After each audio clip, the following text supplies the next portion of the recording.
വൈദ്യപരിശോധന പൂർത്തിയാക്കി വൈകുന്നേരം 3 മണിയോടെയാണ് പ്രതികളെ ചെങ്ങന്നൂർ ജുഡീഷ്യൽ 1ാം ക്ലാസ് മജിസ്ട്രേറ്റ് കോടതിയിൽ ഹാജരാക്കിയത്.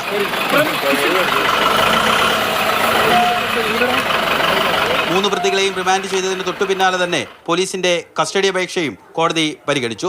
കേസിൽ കൂടുതൽ പ്രതികൾക്ക് പങ്കുണ്ടോ എന്ന് അന്വേഷിക്കണം. കലയെ കൊലപ്പെടുത്താൻ കൂട്ടിക്കൊണ്ടുപോയ വാഹനവും ആയുധവും കണ്ടെത്തണം. അതുകൊണ്ട് പ്രതികളെ 6 ദിവസത്തേക്ക് കസ്റ്റഡിയിൽ വിട്ടു നൽകണമെന്നായിരുന്നു അന്വേഷണ സംഘത്തിന്റെ ആവശ്യം. 6 ദിവസത്തെ കസ്റ്റഡിയാണ് ആവശ്യപ്പെട്ടത്. 8-ാം തീയതി വരെ കസ്റ്റഡിയിൽ കൊടുത്തിട്ടുണ്ട്. 6 ദിവസം 8-ാം തീയതി വരെ. കലയുടെ കൊലപാതകത്തിന്റെ പ്രേരണ പരപുരുഷ ബന്ധമാണെന്നാണ് റിമാൻഡ് റിപ്പോർട്ട്. ഭർത്താവ് അനിൽകുമാറാണ് കേസിലെ 1ാം പ്രതി. ജിനു, സോമരാജൻ, പ്രമോദ് എന്നിവരാണ് യഥാക്രമം മറ്റു പ്രതികൾ. ഇന്ത്യൻ ശിക്ഷാ നിയമത്തിലെ കൊലപാതകം, തെളിവ് നശിപ്പിക്കൽ, സംഘം ചേർന്നുള്ള കുറ്റകൃത്യം തുടങ്ങിയ വകുപ്പുകളാണ് ചുമത്തിയിട്ടുള്ളത്. ഭാരതീയ ന്യായസംഹിത നിലവിൽ വന്നുവെങ്കിലും കുറ്റകൃത്യമുണ്ടായത് ഏറെ മുൻപാണ് എന്നതിനാലാണ് IPC പ്രകാരമുള്ള വകുപ്പുകൾ ഉൾപ്പെട്ടിട്ടുള്ളത്. അതേസമയം കേസിലെ തുടർ നടപടികൾ BNS പ്രകാരമായിരിക്കും.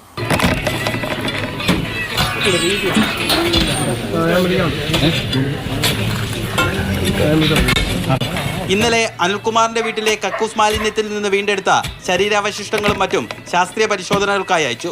ഫലം ലഭിക്കാൻ 1 മാസമെങ്കിലും കുറഞ്ഞത് കാത്തിരിക്കേണ്ടി വരും.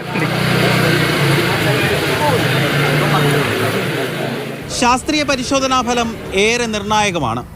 സെപ്റ്റി ടാങ്കിൽ നിന്ന് വീണ്ടെടുത്തവ കലയുടേതാണെന്ന് തെളിഞ്ഞാൽ അന്വേഷണത്തിന്റെ പകുതി ഘട്ടം കഴിഞ്ഞു. അനിൽകുമാറും സുഹൃത്തുക്കളും ചേർന്ന് കലയെ കൊന്ന് സെപ്റ്റി ടാങ്കിൽ കുഴിച്ചുമൂടിയെന്ന് ഇരുവരുടെയും വീട്ടുകാർക്ക് ഇനിയും വിശ്വസിക്കാനായിട്ടില്ല. എന്നെ കുഞ്ഞിനെ ഇട്ടിട്ട് പോയതാ. ഇങ്ങനെയുള്ള സംഭവങ്ങളെ നടന്നിട്ടേ ഇല്ല. സംഭവം ഇങ്ങനെ ഇങ്ങോട്ടുണ്ട്. അത് എനിക്ക് ഉറപ്പുണ്ട്. എന്നിട്ട് ഇന്നലെ പറയുക അച്ഛനും അമ്മയൊക്കെ പറയുക എനിക്കൊരു ഇതില്ല, എന്തോ ഒരു ടെൻഷനില്ല.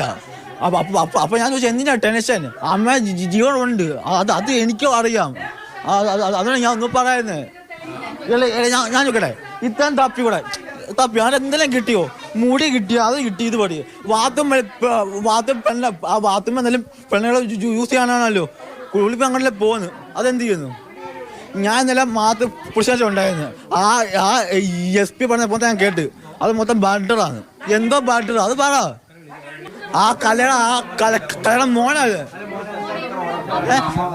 അമ്മ ഉറപ്പുണ്ട്. ഞാൻ അമ്മയെ കൊണ്ടുവരും. നമ്മുടെ അമ്മ കഷ്ണം എനിക്കുണ്ട്. ഞാൻ കൊണ്ടുവരും അമ്മയെ. ഇപ്പോഴും അവൾ ജീവിച്ചിരിപ്പുണ്ടെന്നുള്ള ഒരു വിശ്വാസത്തിലായിരുന്നു ഞാനിരുന്നത്.